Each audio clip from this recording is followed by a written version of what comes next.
Now in this section, I want to talk about your customer avatar. Now this actually follows on from what we were just talking about with targeted versus non-targeted traffic, and it is equally important. In fact, it could even be more important. First thing that we need to do before we even go and spend $1 on traffic is really know who we're going after. Okay, who is our ideal prospect? Who do we want as a customer? Who would be the best person to be our potential customer? Okay, it seems like a very obvious question, but you would be amazed at how many people go and start marketing blindly without having clear answers to that question. I want to show you something that I first saw Dan Kennedy show, and that is the marketing triangle. So when we start marketing, we need to have all three of these things. Let's start with message. When we place an ad, the message in the ad has to be the right message for our ideal prospect. Okay, so it's got to get their attention. So again, if we talk about the weight loss example, and let's pretend that we're targeting overweight, let's say we're going after overweight men in the age group of 50 to 60, something like that. So our headline for the ad has to appeal to that person. So we might talk about something to do with a heart attack, because that's possibly in that kind of age group if they're grossly overweight, something that's going to appeal to them. Okay, so I'm just thinking off the top of my head here, we might say something like, when my 9-year-old granddaughter asked me, "Granddad, are you going to have a heart attack soon because you're so overweight?" I knew I had to do something. ... Okay, now that's probably not a very good headline, but you get what I'm saying, right?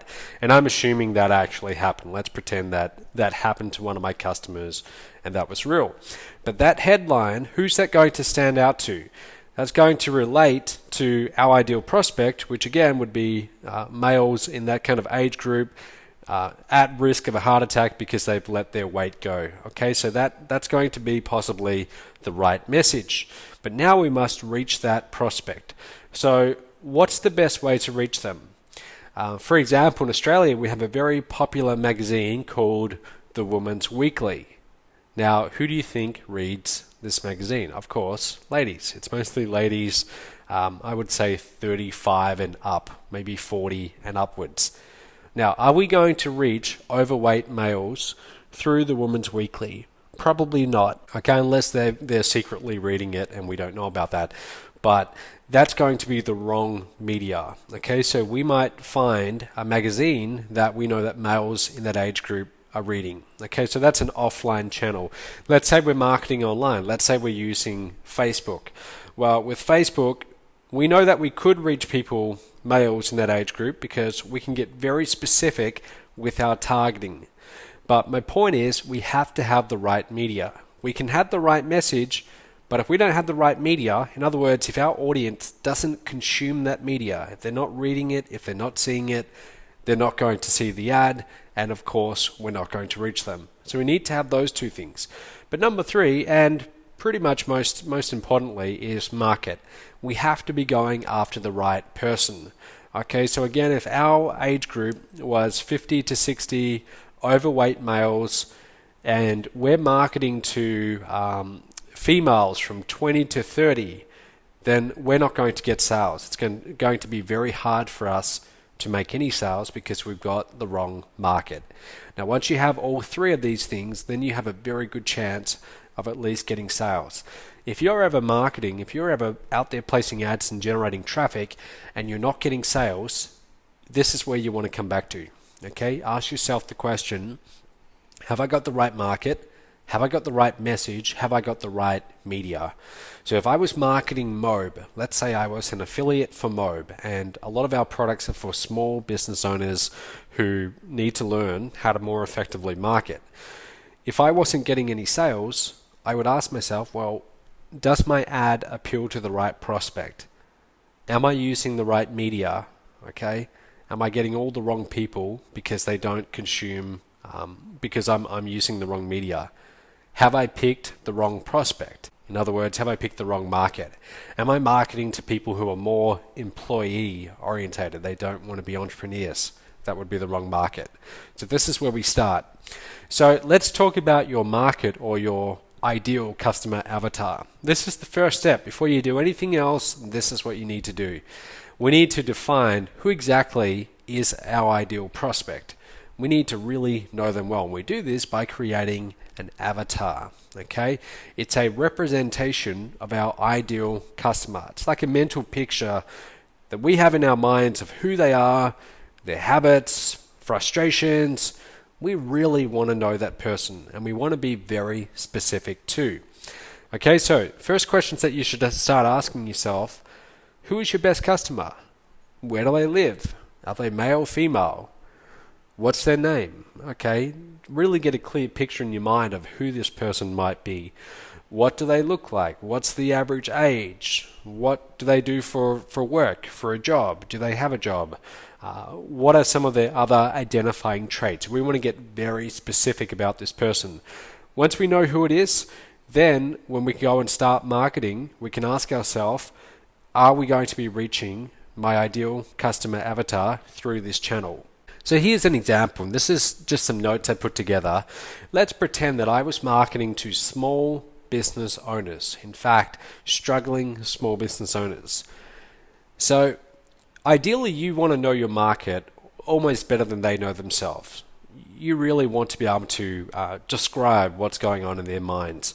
And when it comes to internet marketers, part of the reason why I've had decent results in this industry is I really knew my market. And I often say that's because I used to be my market. So I know what it's like to really struggle. Because I know that market so well, then when I'm writing to them, when I'm writing emails to them, when I'm writing ads to them, I know their biggest frustrations, okay, so I can reach them. Now, let's pretend that I was going after struggling small business owners. So, I know that most of them think, if only I could just get more customers, that would solve everything. They think that's the answer. Often it's not, okay, often it's some other problem. They're overworked. Okay, so they're trying to do everything in their business. They're doing hiring, they're doing the accounting, they're doing the sales, the marketing, the customer service. And in their minds, they believe that they would like some help, but they believe that whenever they ask someone else to do it, it's not going to be done very well. They say, if you want something done right, do it yourself. That's like their mantra. So they are trying to do everything. They have this belief that the whole business rests on their shoulders.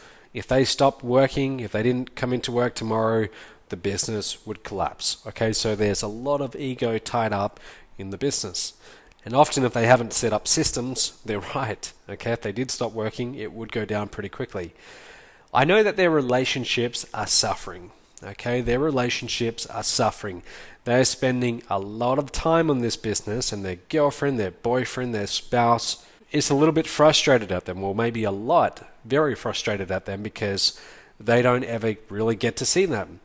And the business owner, they know this, okay, and they feel some guilt about it, but they also want that other person to understand that being a business owner, they have this huge responsibility and they can't just take off time when they want.